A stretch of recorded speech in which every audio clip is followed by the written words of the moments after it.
I'm Dr. Linda Horton, and this is the Helpful Homeschooler. Today we are continuing our Frugal Homeschooling series, and I wanted to talk about some of the courses that you can do. You don't necessarily need a curriculum to do them. You can, absolutely, and maybe some of them that are going to be really good for unit studies. So first, let me say this. If you have ever thought, oh my gosh, I would love to teach my child, let's just say how we have progressed as a society, right? Anthropology, okay? There are many courses in colleges. I'm going to name you a couple of courses in colleges to kind of steer you in the direction that I think is going to be beneficial. So these are some courses actually offered in colleges today.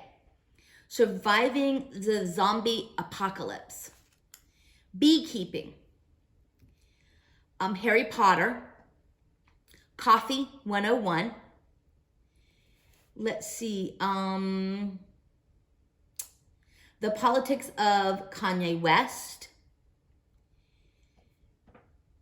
the Tight Watery Money Doesn't Buy You Everything. There are courses on Seinfeld, The Brady Bunch, The Apprentice, Andy Griffith. And there was one, I don't know if here it is. There is one called Black Women, Beyonce, and Pop Culture. Now, these are offered on a college level.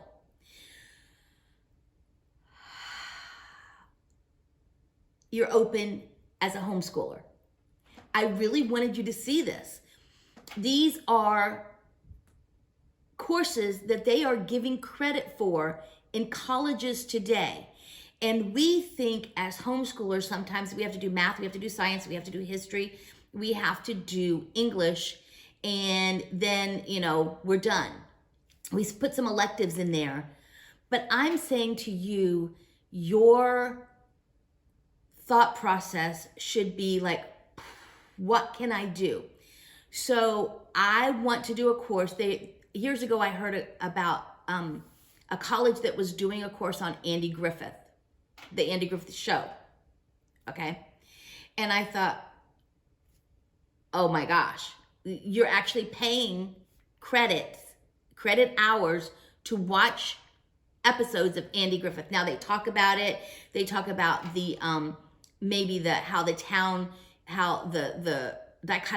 town is and how things are and the let's say even the relationships between the people. That's college credit. We do ourselves as homeschoolers a disservice if we don't think outside the lines. Now, let me say this. A homeschool curriculum, we're going to call it anthropology because it's the study of people, sociology, psychology, and we're going to talk about the roles of parenting, particularly fathers and mothers. And we do this by showing a series of TV shows from the early 50s through to today. I will guarantee you that your children, if they have any wisdom at all, are going to say, oh my gosh, look what they've done to dumb down fathers. Look how they represent fathers now than perhaps when it was father knows best. Look at the role of the mother in, I don't know. Let's use father knows best for right now. But there's so many, Ozzie and Harriet, even Happy Days, right? Then the role of a mother now in some of the sitcoms, if there is a role of the mother now in the sitcoms. Look at how the children related to the parents and related to each other in those and how they relate to each other now. And I think that is a viable class, right? Again, we could call it sociology, we could call it anthropology, whatever we're going to call it. And that's something that can be a unit study. Of course, you're going to expect different, let's say, papers from your older children than your younger children. But when I looked on the Florida course codes, and we talked about that a while back, if you didn't see that one, go back and watch that video. It had several courses that were available to high school students in the state of Florida. The Holocaust, a European history, world history, Jewish history, African history, African American history, sociology, court, government, politics, law studies, world religion, ethics. Ethics is a wide open subject. Ethics. So when I think ethics, I think biblical ethics. I think a biblical mandate. That's what I think. So what keeps me from teaching my ethics course from a biblical point of view? And if I'm teaching that ethics course from a biblical point of view, why can't I teach it as a whole sum to all of my children at the same time? There's so many stories in the Bible about people who were in a situation that didn't use ethics and that did. Joseph is a beautiful example of someone who was ethical. And maybe his brothers were not so ethical. Right? So ethics to us might mean a different thing than it does to my neighbor. That's what I'm trying to say. When you're talking about frugal homeschooling, I want you to think about, how can I get a class out of ethics and the Bible? Let's see, what's another one? Economics, right? Politics, I said. Florida history for Florida, Latin American history, business. Oh my gosh. So when you're talking about business as a course, what stops you from having your children form their own businesses? How do you form a business? What do you have to do? The older children do more than the younger children. Frugal homeschooling does not mean boring homeschooling. And remember, it's not cheap homeschooling. It's being wise about your resources. These are all courses that